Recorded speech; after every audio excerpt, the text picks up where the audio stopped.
Listen as students gain an understanding of comparing the roles of Macbeth. I told you all of this, the opportunities that you missed, the advancement you couldn't carry forward was not me, it was all Banquo. So if someone has had a hand and you're not doing something, how are you going to feel about that person? Not too good. Maybe not to the point where you want to kill them, but at least you're going to be a little cross with them. Okay, so that's not good enough yet to have a motivation to murder. And so Macbeth goes on to something else. So the first murderer says, you made it known to us. Then Macbeth says, I did so and went further, which is now our point of second meeting.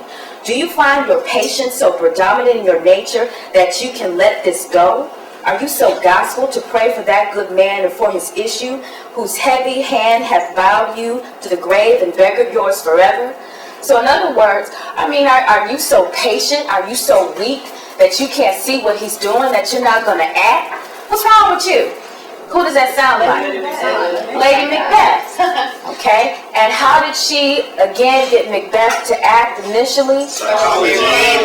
Psychology and questioning his manhood. Punking him out. Okay, so Macbeth is taking on her tactics. So herein lies the role reversal. So he learned well. He learned from his wife how to motivate men to respond. And look at the first murderer's response. We are men, liege. Again, as soon as you question the manhood, look, I do all that it means to be a man. Don't even try to go there. Okay, so he's got him. But then he kind of compacts a little bit further. In the catalog you go for men as hounds and greyhounds and mongrels and spaniels and curs and slows and water rugs and demon wolves are clept all by the name of dogs. So you do carry on the traits of men, but your actions don't show that you're men. Okay. Your actions don't display that you're men. All right, and once again, these guys are resolved. Okay, you know what? We're straight. Gonna do it. What do you want us to do? Right? So he gives him the plot. Well, Banquo's going to be away for a little bit. And while he's away, he does not need to return. And not only is Banquo going to be away, his little kid's going to be with him too. Fleas. So Banquo represents the serpent. And two. Just one.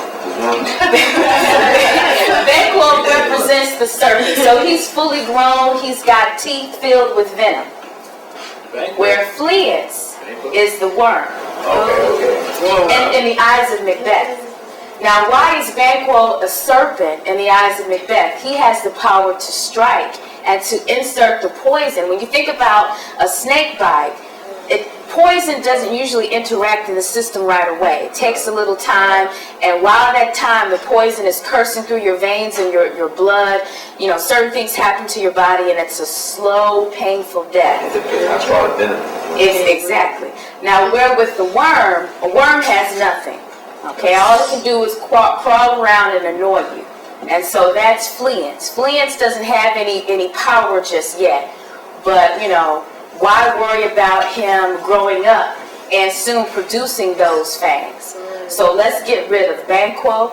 Let's get rid of his son.